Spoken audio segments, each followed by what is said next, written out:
जय राम श्री राम जय राम जय जय राम श्री राम जय राम जय जय राम श्री राम जय राम जय जय राम श्री राम जय राम जय जय राम श्री राम जय राम जय जय राम श्री राम जय राम जय जय राम लोकाभिरामं रणरङ्गधीरं राजीवनेत्रं रघुवंशनाथं कारुण्यरूपं करुणाकरं तं श्रीरामचन्द्रं शरणं प्रपद्ये मनोजवं मारुततुल्यवेगं जितेन्द्रियं बुद्धिमतां वरिष्ठं वातात्मनं वानरयूथोक्षं तं दूतं शिरसा नमामि।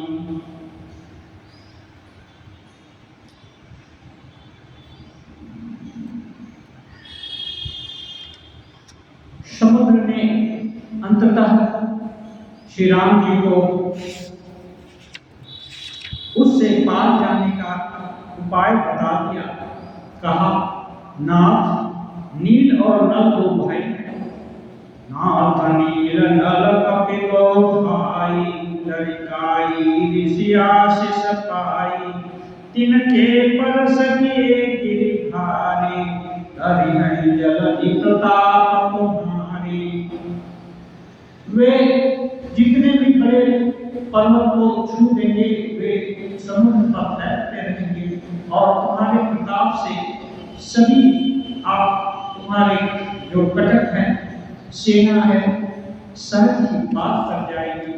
अच्छा समाधान सुनकर राम जी प्रसन्न हुए और लंका जाने के लिए तैयारी कर दी। अब लंका कांड प्रारंभ होता है श्री रामचरितमानस में। ये षष्ठ सोपान है। रामं नामादिसेव्यं भवभयहरं कालमन्तेऽथ सिंहं योगीन्द्रं ज्ञानगम्यं गुणनिधिं अजितं निर्गुणं निर्विकारं मायातीतं सुरेशं कलवधनिरतं ब्रह्मवृन्दैकदेवं वन्दे कन्दावतारं सरसिजनयनं देवगुर्वीशरूपम्। कामदेव के शत्रु शिव जी के सेव्य, भव जन्म मृत्यु के भय को हरने वाले काल रूपी मत वाले हाथी के लिए सिंह के समान, योगियों के स्वामी योगीश्वर, ज्ञान के द्वारा जानने योग्य, गुणों की खान, अजेय, निर्गुण निर्विकार, माया से परे, देवताओं के स्वामी, दुष्टों के वध में तत्पर, ब्राह्मण वृंद के एकमात्र देवता रक्षक, जल वाले मेघ के समान सुंदर श्याम, कमल के से नेत्र वाले, पृथ्वी के राजा के रूप में अवतीर्ण भगवान श्री रामचंद्र जी की मैं वंदना करता हूँ। गोस्वामी एक ही श्लोक में राम जी के बहुत गुणगणों का वर्णन कर दिए। राम जी इतने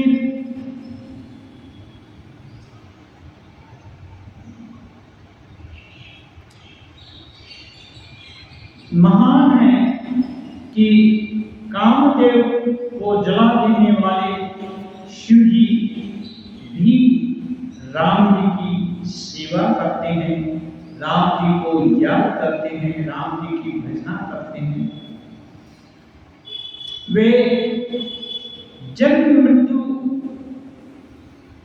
का जो भय है जो हुआ है वो जाएगा। इस जन्म मृत्यु के भय को काट देने वाले श्री राम जी काल रूपी मतवाले हाथी के लिए सिंह के समान है। काल भी उनसे डरता है। काल भी जीत सकता, काल को भी जीत सकते हैं। योगियों के स्वामी योगीश्वर हैं। योगी लोग ध्यान के द्वारा जिनका स्मरण ध्यान लगाते हैं वे उनके प्राप्य योगीश्वर हैं। ज्ञान के द्वारा जानने योग्य हैं। गुणों की खान है, अजेय है। जीत को सचय अजय घबराई निर्गुण है। गुण गणों से भूषित होते हुए भी उनसे निर्लिप्त है। निर्विकार है। कहाँ राज्याभिषेक, कहाँ वनवास, दोनों में समान है। माया से परे है। किसी भी प्रकार की माया उनको छू नहीं सकती। वे माया के अधिपति हैं, देवताओं के स्वामी हैं। सदा दुष्टों को सीमा में रखने के लिए उनका दलन करने में तत्पर है। ब्राह्मण देवताओं के, ब्राह्मणों के एकमात्र रक्षक हैं।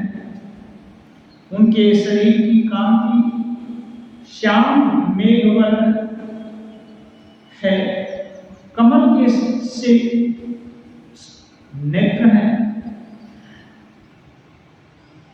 इस बार भगवान का राजा के रूप में, राजा क्या है? पालन करता, रक्षक, प्रजा का पालन करता। ये पालन कर्ता के रूप में श्री राम जी अवतीर्ण हुए हैं। सभी प्रकार की सीमा, सभी प्रकार की नीतियों, सभी प्रकार की मर्यादाओं की रक्षा करते हैं और उनके लिए प्रमाण कायम कर देते हैं। संख्येन त्वा भवतीव सुंदरतम साधूल चरणाम्बरम कालव्याल करालभूषणं गंगा शशांक प्रियं आशीषं कलिकल्पशौभसमनं कल्याणं कल्पद्रुमं नौमीत्यं गिरिजापतिं गुणनिधिं गंधर्वहं शंकरम्। अब गोस्वामी जी ज्ञान गुरु शंकर जी की, शिव जी की वंदना करते हैं। कहते हैं शंख और चंद्रमा की सी कांति के अत्यंत सुंदर शरीर वाले, व्याघ्र चर्म को वस्त्र बनाने वाले, काल के समान अथवा भयानक सर्पों का भूषण धारण करने वाले, गंगा और चंद्रमा के प्रेमी, काशीपति, कलियुग के पाप समूह का नाश करने वाले, कल्याण के कल्पवृक्ष, गुणों के निधान और कामदेव को भस्म करने वाले पार्वती पति वंदनीय श्री शंकर जी को मैं बार-बार प्रणाम करता हूँ। भवानी शंकरो वंदे श्रद्धा विश्वास रूपिणं याभ्यां विना तपस्या सिद्धा शांतस्तमेश्वरम्। भवानी शंकरो वंदे, ये शिव जी पार्वती के साथ मानो श्रद्धा और विश्वास की मूर्ति है। इनके बिना किसी प्रकार का ज्ञान में प्रफुल्ल नहीं सकते हैं। इसलिए गुरु की अग्रिम प्रणाम किया जाता है।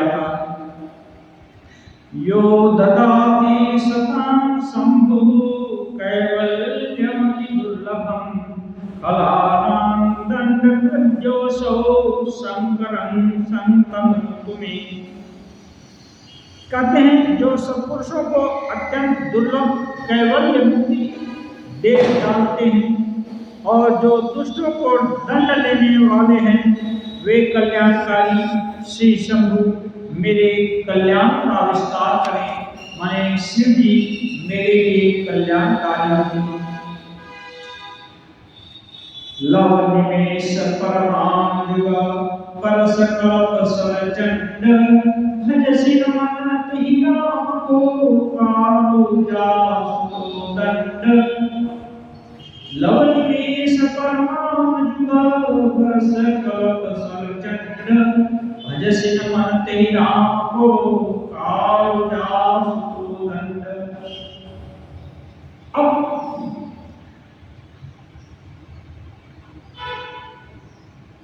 अवतार श्रेष्ठ श्री राम जी की वंदना की, गुरु शंकर जी की वंदना की, लेकिन मन नहीं माने तो सब प्रगति आगे नहीं हो सकती है। इसलिए मन को वो स्वामी जी मना रहे हैं। कहते हैं लव निमेष परमाणु वर्ष युग और कल जिनके प्रचंड बाण हैं और काल जिनका धनुष है, हे मन तुम उन श्री राम जी चंद्र जी को क्यों नहीं भजता है? यानी तुम सोच लो, श्री राम जी को भजने से तुम कितने उन्नत होगे, कितने सुरक्षित रहोगे। इसलिए भजने के लिए तैयार हो जाओ। सिंधु वचन सुनि राम सतियो बोलि प्रभु अस कहेउ अब विलंब कह काम करहु से उतरे कटको। अब कथानक प्रारंभ होता है। श्री राम जी समुद्र के वचन को सुनकर मंत्रियों को बुलाकर कहते हैं अब तो सब सुन लिए, अब विलंब किस लिए, जल्दी कुल तैयार करो जिससे सेना उस पार जाए। सुनो भानुकुल केतु जामवंत कर जोरी कहा नाथ नाम तव सेतु नर चढ़ी भव सागर तरही। जब श्री राम जी ऐसा आदेश देते हैं तो जामवंत हाथ जोड़कर कहते हैं हे सूर्य कुल के ध्वजा स्वरूप श्री राम जी सुनिए, नाम सबसे बड़ा सेतु तो आपका नाम ही है, जिस पर चढ़कर मनुष्य संसार रूपी समुद्र से पार हो जाता है। फिर भी आपकी आज्ञा है तो हम लोग इस सेतु का निर्माण अवश्य करेंगे। यह लघु जलधि तरत कति बाका अस सुनि पुनि कहत मन कुमारा प्रभु प्रताप बलवान लधारी सोच्यो प्रथम पयो निभारी। फिर ये छोटा सा समुद्र पार करने में कितनी देर लगेगी? ऐसा सुनकर पवन कुमार श्री हनुमान जी कहे प्रभु का प्रताप भारी बलवान समुद्र में एक अग्नि होती है, बड़वा नल उसको बोलते हैं, उसके समान है। इसने पहले समुद्र के जल को सोख लिया था। तब हरे नारी रुदन जलधारा हरे गोरी भयो तेहि खारा सुनियति उकुति पवन सुत के हर से कपि रघुपति तन हेरी। परंतु आपके शत्रुओं की स्त्रियों के आंसू की धारा से वह फिर भर गया, उसी से खारा भी हो गया। श्री राम जी को पुराना इतिहास कह रहे हैं कि बलवान के समान आपका प्रताप है। उसी ने समुद्र के जल को एक बार सुखा दिया, लेकिन आपके शत्रुओं की स्त्रियां इतनी रोई कि उनके रुदन से वो जल से परिपूर्ण हो गया, लेकिन नेत्रों से आंसू निकले, इसलिए वह खड़ा हो गया। हनुमान जी की यह अत्युक्ति अलंकारपूर्ण युक्ति सुनकर के वानर श्री रघुनाथ जी की ओर हर्षित होकर देखने लगे। जामवंत बोले दो भाई, नल नीलहि सब कथा सुनाई।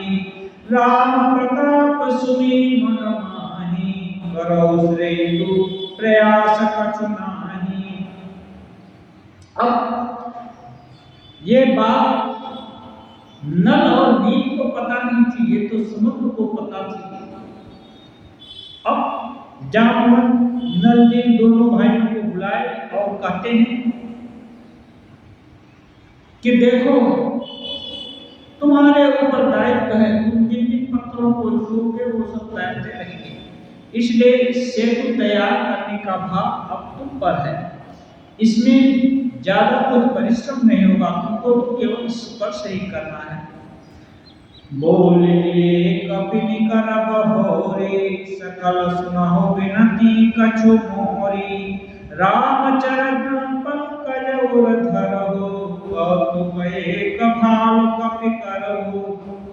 अब पूरे जामवंत सभी से प्रायः बड़े थे उम्र में, वे सभी जो भालू बंदर की सेना थी सबको बुला ली और कहे, मैं आप सबसे एक विनती करता हूं, इसको ध्यान से सुनो और राम जी के चरण कमल को हृदय में धारण करके एक खेल प्रारंभ करो। खेल क्या है?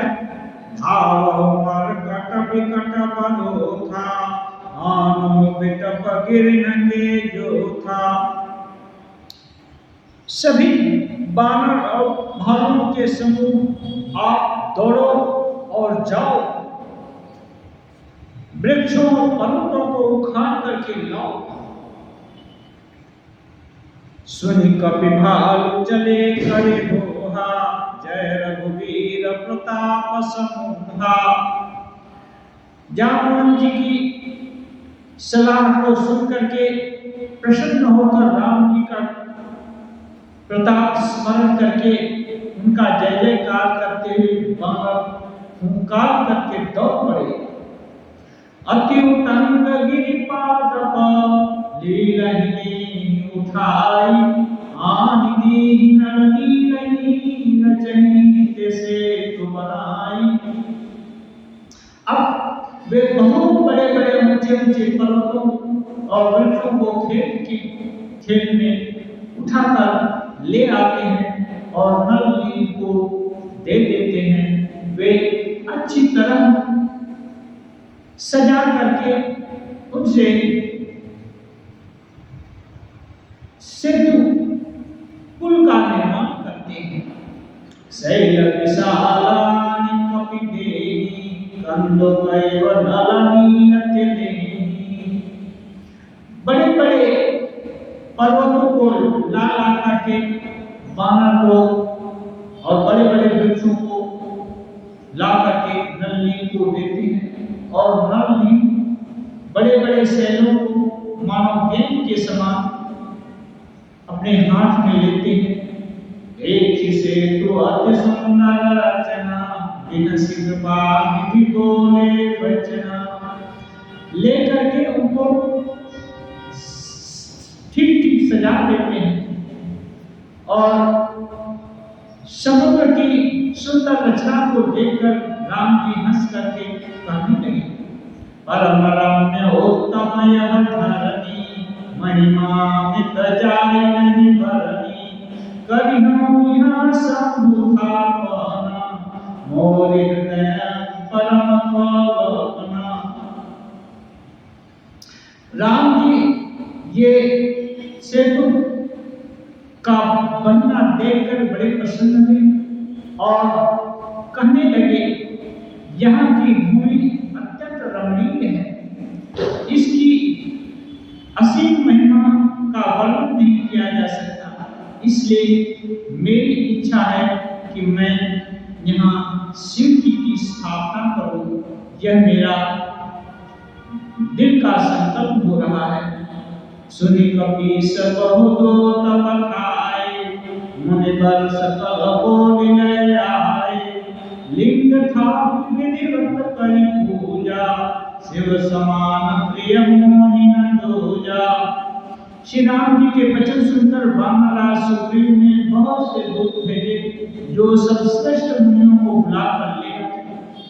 शिवलिंग की स्थापना करके विधिवत उनका पूजन किया। फिर भगवान श्री राम जी ने कहा कि शिव जी के समान मुझको दूसरा कोई प्रिय नहीं है। शिव समान प्रिय मोहि न दूजा। शिव जी राम जी को प्रिय है और राम जी शिव जी को प्रिय है। राम जी सदा शिव जी का ही ध्यान करते हैं। ये मानो एक ही स्वरूप दो भागों में विभक्त होकर एक दूसरे को ही चाहता है।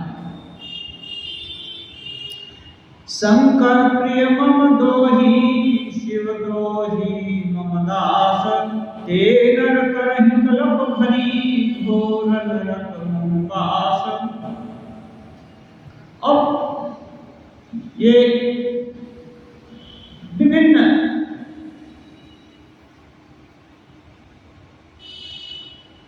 रुचि के भेद से कोई शिव जी को चाहता है, कोई राम जी को भजता है। लेकिन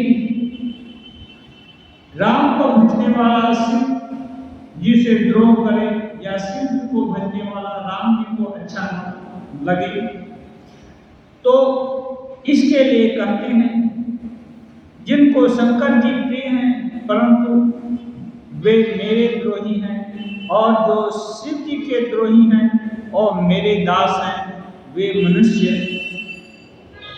कल्प भर घोर नरक में निवास करते हैं। उनको उनका कल्याण कभी नहीं हो सकता है। इसलिए समझना चाहिए कि शिव जी और मैं एक ही हूँ। जे रामेश्वर दर्शन करहि, तनु तजे मम लोक सिधरहि। जो गंगा जलवानि चढ़ाई, सो सायुज्य मुक्ति नर पाई। कहे शिव जी का नाम रामेश्वर शिव रखे। जो इन रामेश्वर शिव जी का दर्शन करेगा, ते तनु तजी मम लोक सिधरहि। वे शरीर छूटने के बाद मेरे लोक को यानी विष्णु लोक को प्राप्त होंगे, और जो गंगा जल ला करके शिव जी के ऊपर चढ़ाएंगे वे मेरी सायुज्य मुक्ति पाएंगे, यानी मेरे साथ एक हो जाएंगे।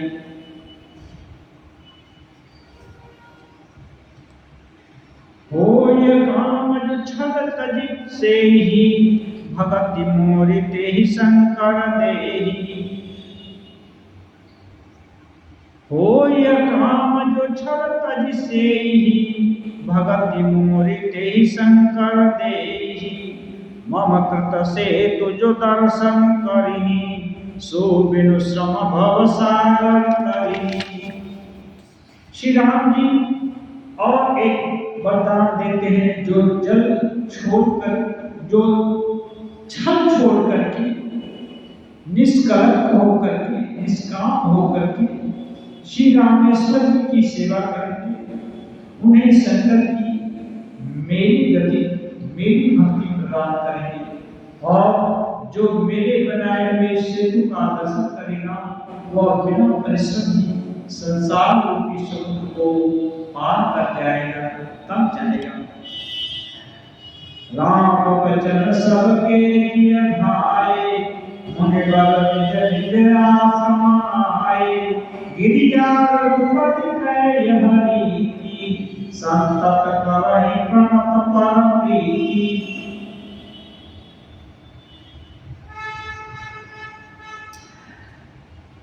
श्री राम जी के वचन सबको बहुत अच्छे लगे। वे श्रेष्ठ मुनि अपने अपने आश्रमों को लौट गए शिव जी की स्थापना के बाद। अब ये कथा प्रसंग शिव जी पार्वती जी को सुना रहे हैं, इसलिए गोस्वामी जी लिखते हैं, हे पार्वती, श्री जगन्नाथ जी की यह रीति है कि वे शरणागत पर सदा स्नेह बरसाते हैं, इसलिए जो कुछ भी उन्होंने किया वो लोक कल्याण के लिए किया, लोक कल्याण के लिए समूह की स्थापना की। और समूह और उनमें कोई भेद नहीं है, जो समूह का प्यारा है वो उनका प्यारा है, जो उनका प्यारा है वो समूह की कृपा का पात्र होगा, ये सब कहते हैं।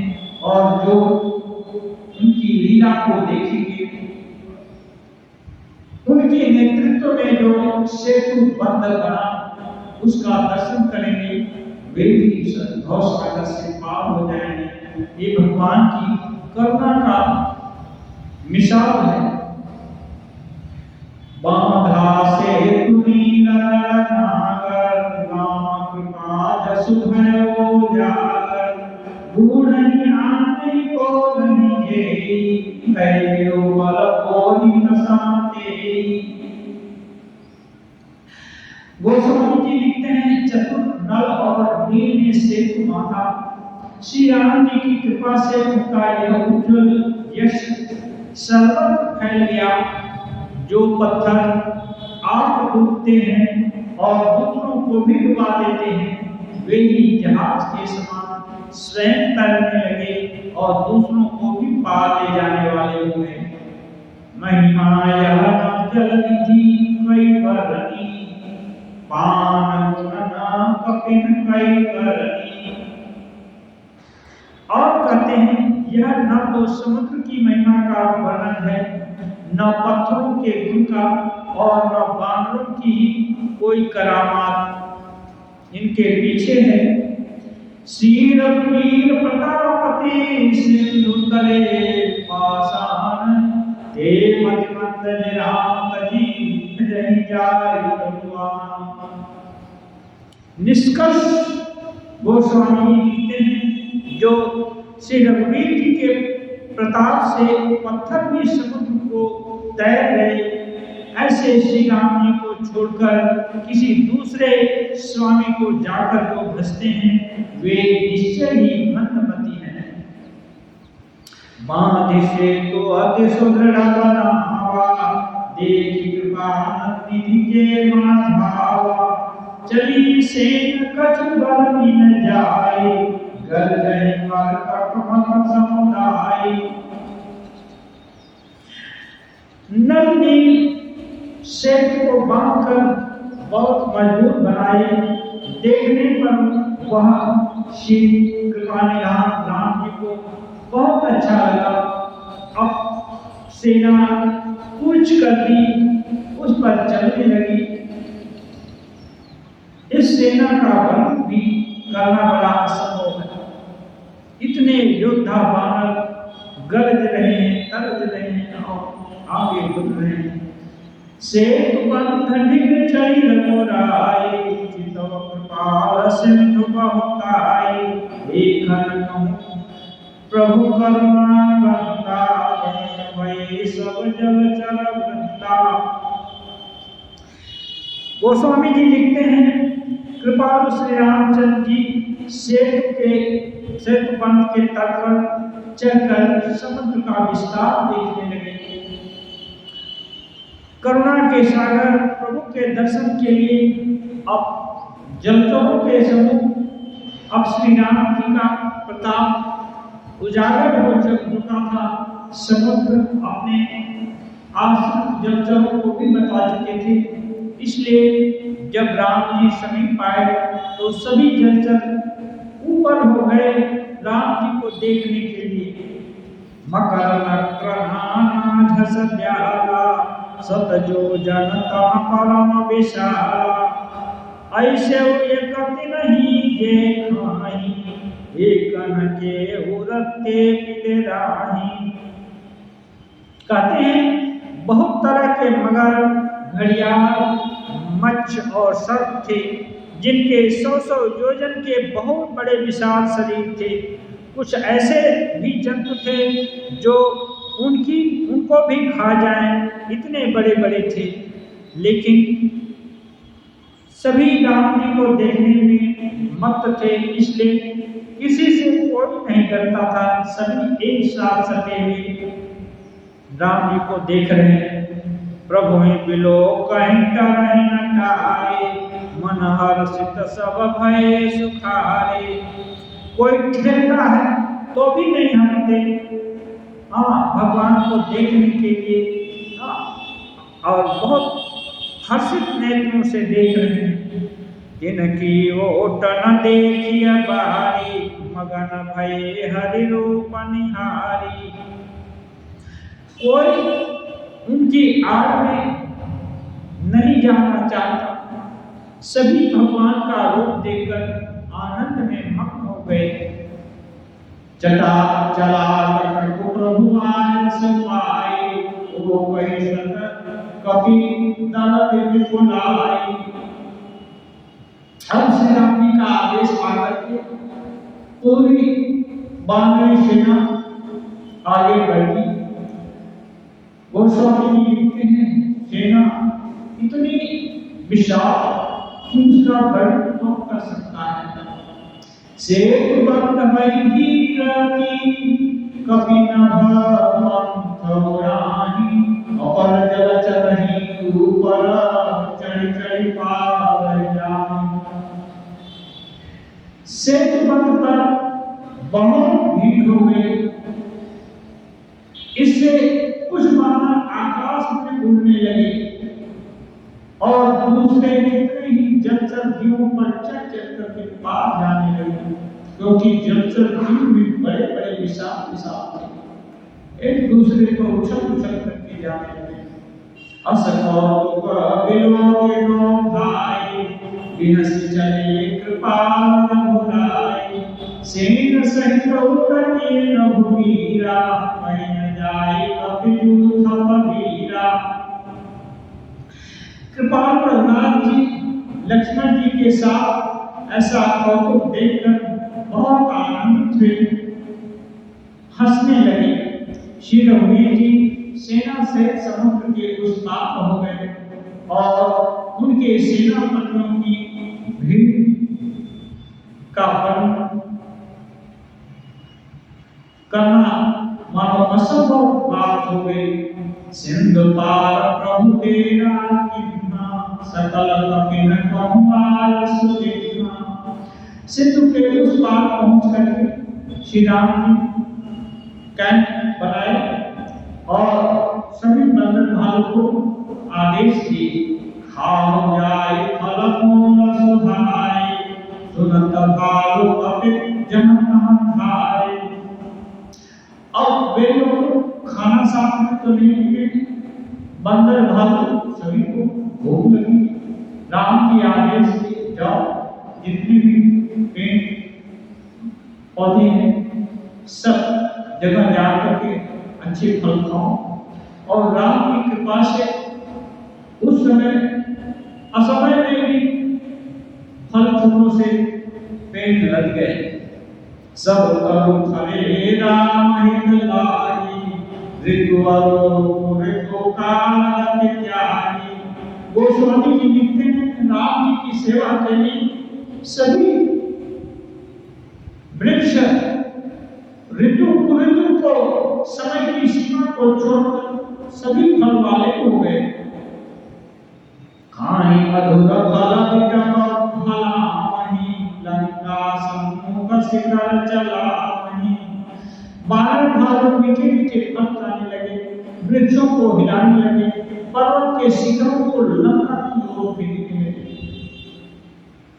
जहाँ कहूँ फिरत निशाचर पावनी, हे सकल बहुना जन चावनी।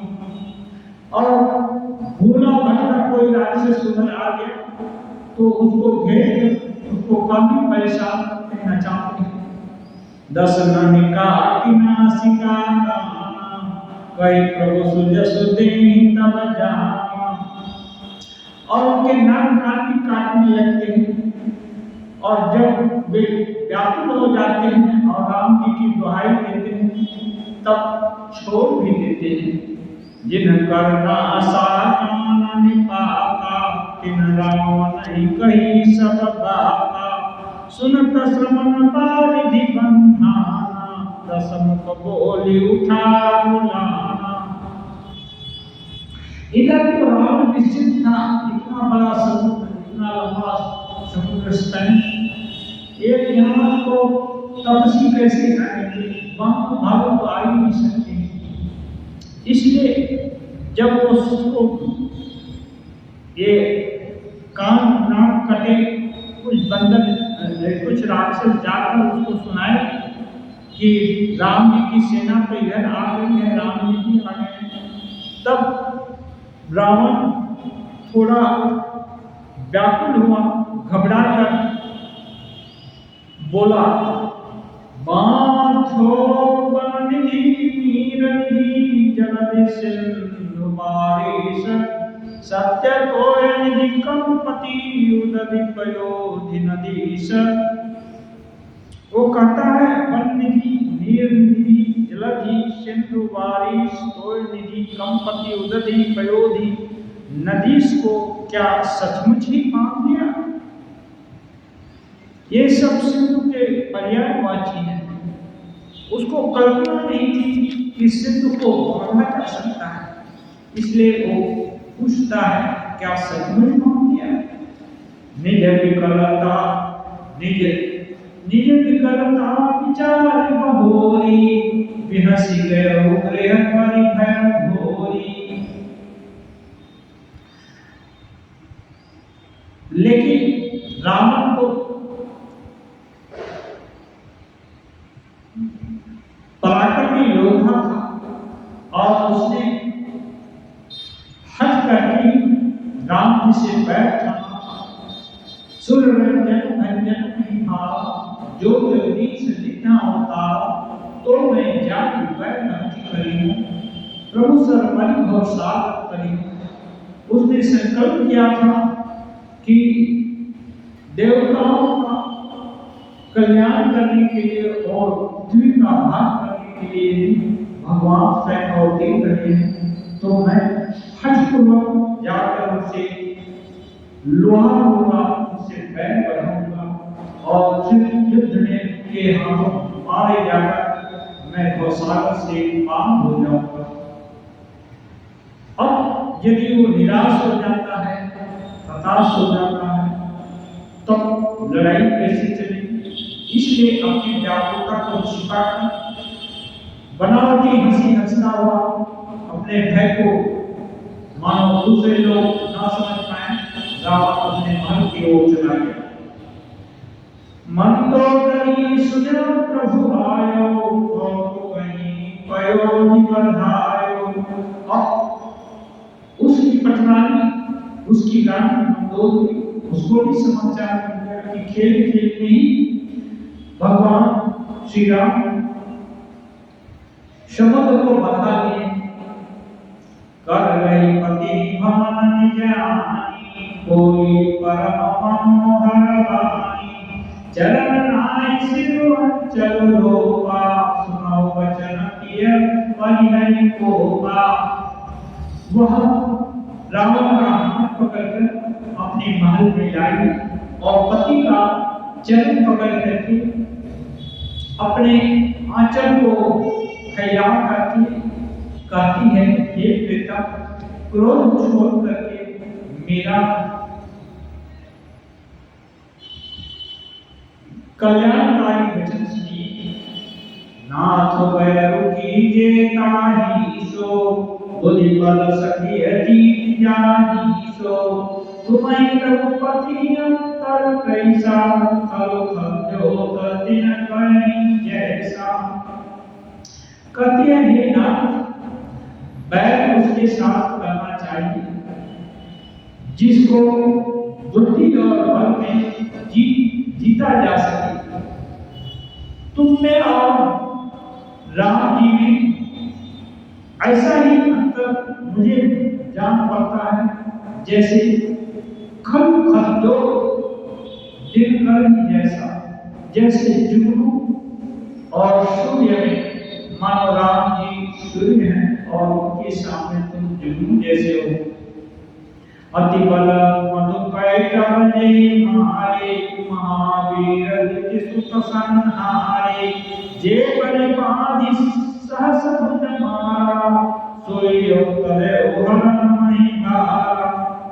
अब एक कहती है, जिन्होंने विष्णु रूप से अत्यंत बलवान मधु और कैटभ दैत्यों को मारा और वराह नृसिंह रूप धारण करके महान सूरवीर दिति के पुत्रों हिरण्याक्ष और हिरण्यकशिपु को मारा, जिन्होंने वामन रूप से बलि को बांध लिया और परशुराम रूप से सहस्त्रबाहु को मारा, वे ही भगवान पृथ्वी का भार हरण करने के लिए इस बार राम रूप में प्रकट हुए हैं। तासु विरोधन कीजिए नाथा, काल परम जीव जाके नाथा। हे नाथ, उनके साथ बैर मत कर दीजिए जिनके हाथ में काल जीवों का कल सभी कुछ जिनके हाथ में है, उनसे आप बैर मत कीजिए। राम ही सौंप जानकी नाई, कमल पद्माथ सुत कमराज समर्पी बन जाय भजिय। सुत कमराज समर्पी बन जाय भजिय रघुनाथ। वो कहती है, राम जी के चरण कमलों में सिर झुकाइए, उनकी शरण में जाकर वो जानकी जी को सौंप दीजिए और अपने पुत्र का राज्याभिषेक करके आप वन में जाकर श्री रघुनाथ जी की भजना कीजिए। नाथ दीन दयाल रघुराई, बाघो सन्मुख गए न खाई। चाहिए परम सो सब करि बीते, तुम सुर सुर चराचर जीते। विनती करती है ये नाथ श्री रघुनाथ जी तो दिनों पर दया करने वाले हैं, शरण आने पर बाघ भी नहीं खाता है, यानी क्रूर लोग भी शरण में आने पर छोड़ देता है। आपको जो कुछ करना चाहिए था वह सब आप कर चुके। आपने देवता राक्षस चर अचर सभी जीवों को जीता। संत कहानी असली दशान, चौथे बन जाई पकान। आपने तो सभी चराचर को जीता और संत लोग ये नीति बताते हैं कि बुढ़ापे में राजा को वन में जाना चाहिए और भजन करना चाहिए।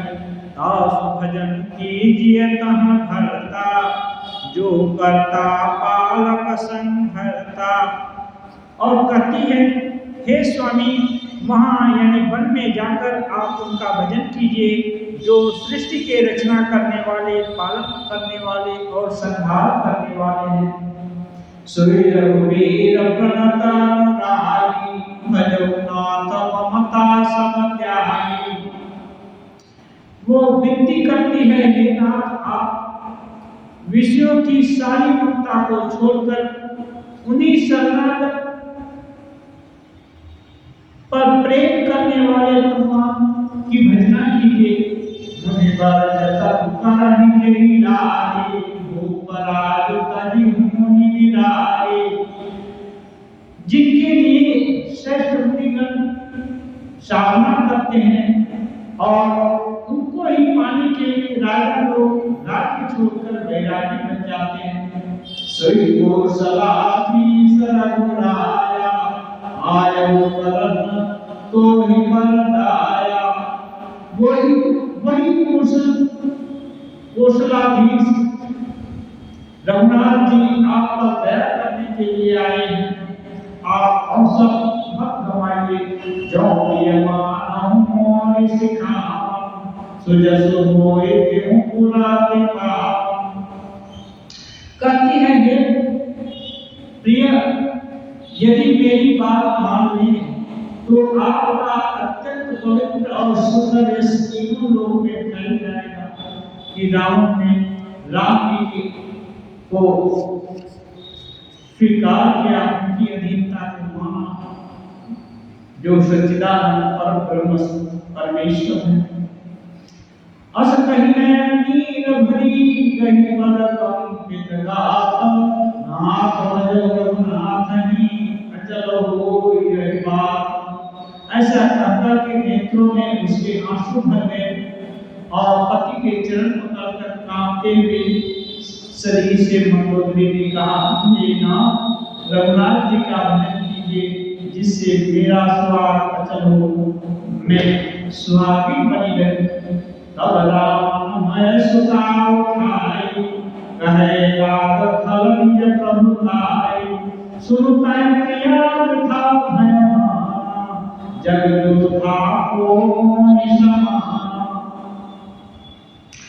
ये सब सुनने के बाद रावण मंदोदरी को उठाकर गले से लगाया और कहने लगा, अपना प्रताप बताने लगा, हे वीर सुनो, तुम व्यर्थ ही भय मान रही हो।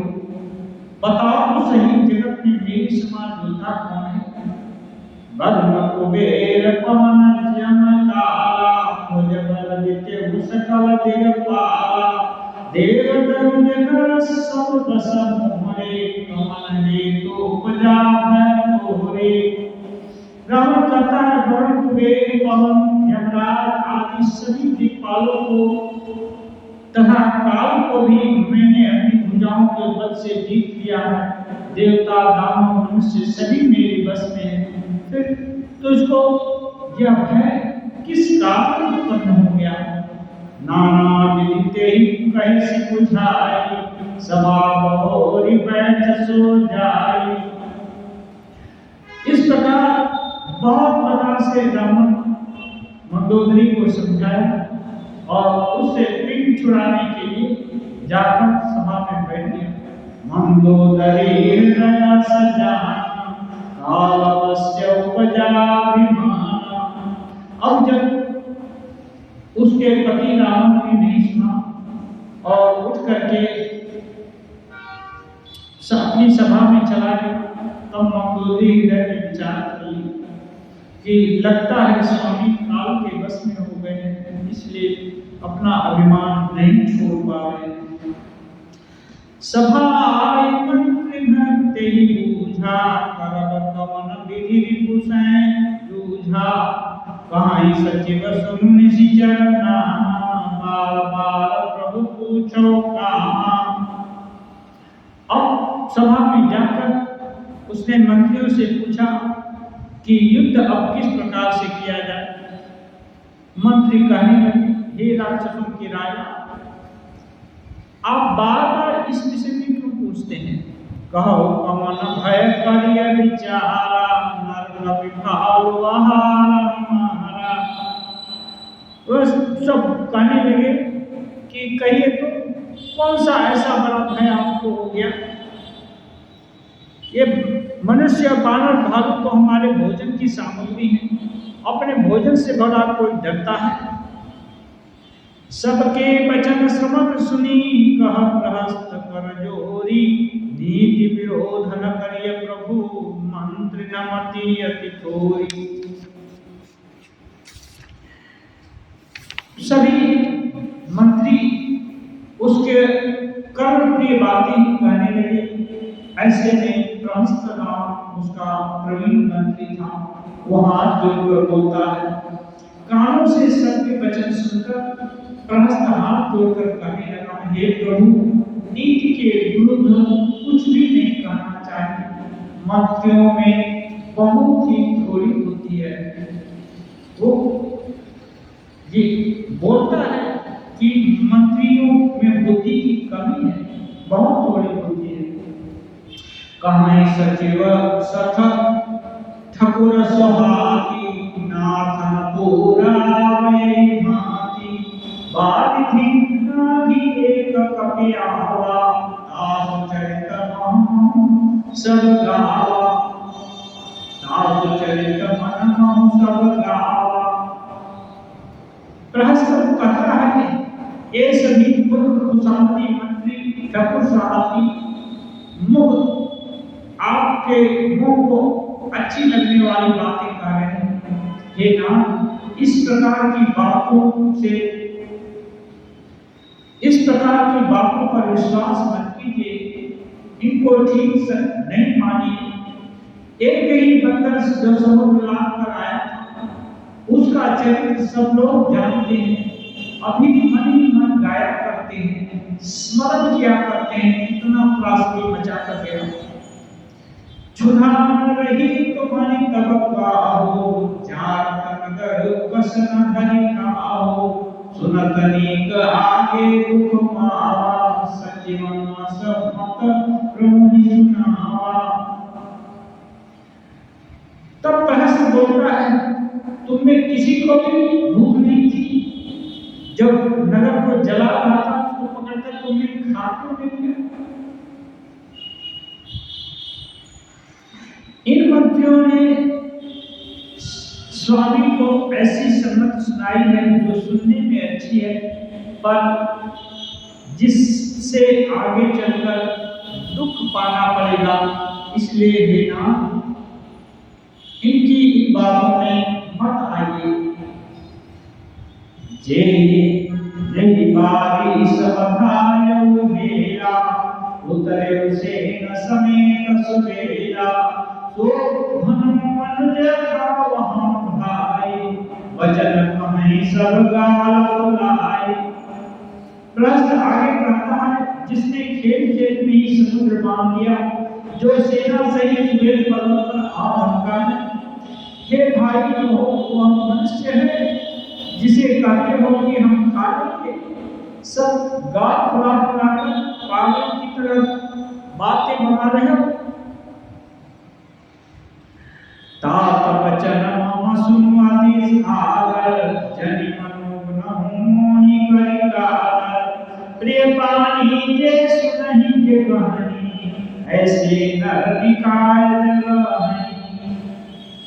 वो कहता है, हे नाम, हे तात, मेरे वचन को बहुत आदर से, बड़े गौर से सुनिए। मुझे मन में कायर मत समझिए कि मैं डर करके ऐसा कुछ करता हूँ। जगत में ऐसे मनुष्य झुंड के झुंड हैं, बहुत अधिक हैं, जो प्यारी मुंह को मीठी लगने वाली बातें कहते और सुनते हैं।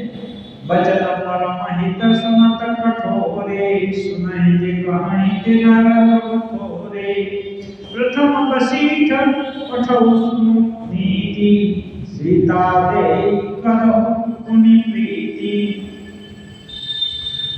प्रहस्त कहता है, हे प्रभु, सुनने में कठोर परंतु परिणाम में परम हितकारी वचन जो सुनते और कहते हैं, वे मनुष्य बहुत ही थोड़े हैं। नीति ऐसी कहती है, पहले दूत भेजिए और फिर सीता जी को देकर श्री राम जी से प्रीति यानी भेंट कर लीजिए। नार पाई फिर जाहि तो न बढ़ाई हरारी, नाहि त सन्मुख समर वही, तात करे हठिमारी। प्रहस्त नीति की बात करता है, बोलता है, यदि वे स्त्री पाकर के लौट जाएं तो व्यर्थ झगड़ा मत बढ़ाइए, और नहीं तो फिर हे तात, सम्मुख युद्ध भूमि में हठपूर्वक उनके साथ मारपीट कीजिए। यह मत जहो मानो प्रभु मोहरा, उभय प्रगाल सुजस जग तोरा, सुत सन कह दस कंठ विसाई, सुत सन कह दस कंठ विसाई, असी मति सठ के ही तो ही सिखाई। हे कहता है प्रहस्त, हे प्रभु, यदि आप मेरी यह सम्मति मानेंगे तो जगत में दोनों प्रकार से आपका सुयश होगा। रावण ने गुस्से में आकर कहा, अरे मूर्ख, तुझे ऐसी बुद्धि किसने सिखाई? प्रहस्त समय रावण सोच समझ के अच्छी बात कहा, लेकिन रावण अपने संकल्प पर गए। किसी की भी बात जो युद्ध के विरुद्ध है, मेल कराने वाली है, उसको वो किसी प्रकार से मानना नहीं चाहता। ये रावण का अपना संकल्प है और समाज के दृष्टि से सभी उसको घमंडी, दुराचारी मानते हैं, लेकिन उसका भी एक अपना संकल्प है कि नहीं, मैं हट करके बैठ करके लोहा लूंगा। इससे इतना भी सिखाया वो नहीं मानता है। ध्येयं सदा परिभवनमभिष्टदो तीर्थास्पदं शिवविरिञ्चितं शरण्यं धृत्यादिहं प्रणतपावभुवाभूतं वन्दे महापुरुषते चरणारविन्दं वन्दे महापुरुषते चरणारविन्दं त्यक्त्वा सुदुष्यज सुरेक्षितराज्यलक्ष्मीं धर्मिष्ठा आर्यवत्सायदातरण्यम् मायामृगं दैत्यैर्षितमन्वधाव वन्दे महापुरुषते चरणारविन्दं वन्दे महापुरुषते चरणारविन्दं वन्दे महापुरुषते चरणारविन्दं